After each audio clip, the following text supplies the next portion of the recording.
Hey everybody, I'm gonna keep this one nice and simple today.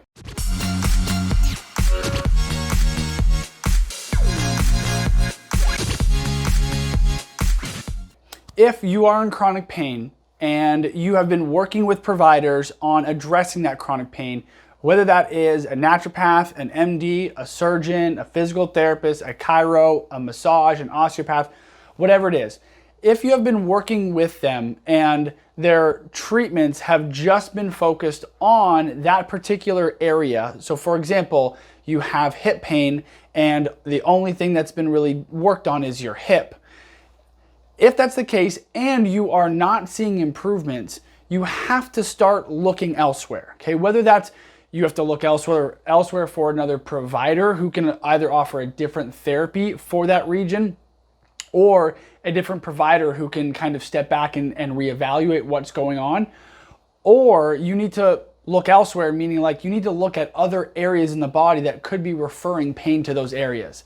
This is unfortunately something that happens with some patients, and I've had countless number of these patients who come to me and they've had treatments for their hip joint, they've had treatments for their knee joint because that's where they perceive pain, and it doesn't do anything, or it's like 5% effective when meanwhile, traditionally that therapy would be massively effective.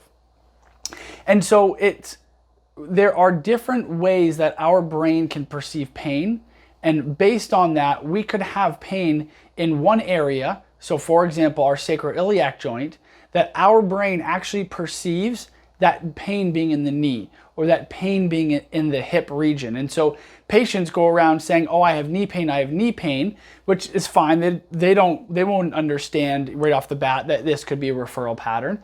But then they go to a provider and the provider does not do a thorough enough evaluation. They do maybe a few tests and then they order imaging. And the imaging comes back and there's something wrong on imaging and they must go, oh, we found something on imaging, so therefore that must be the cause of your pain.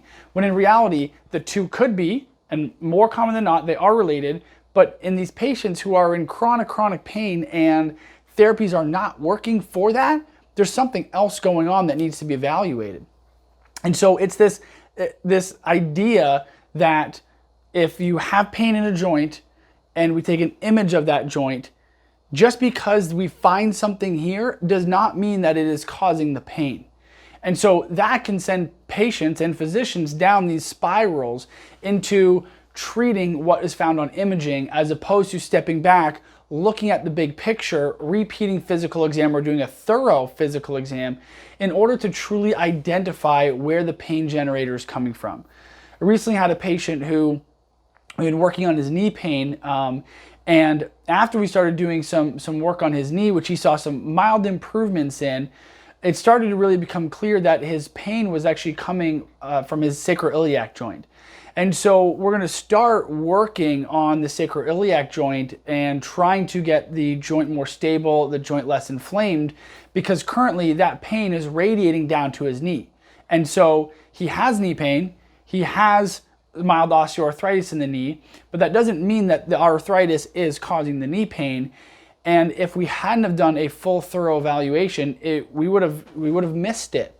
And physicians have missed his in the past and haven't fully evaluated what's going on. So I know I'm rambling at this point, but what I'm trying to say is that if you are in chronic pain and you're working with a provider and you're not seeing big movements and you have given enough time to see big movements, you should consider working with a different provider, looking at a different area of the body or different treatment approaches, because you can't just keep going at the same thing and the same thing hoping that something's going to change. All right, everyone, see you later.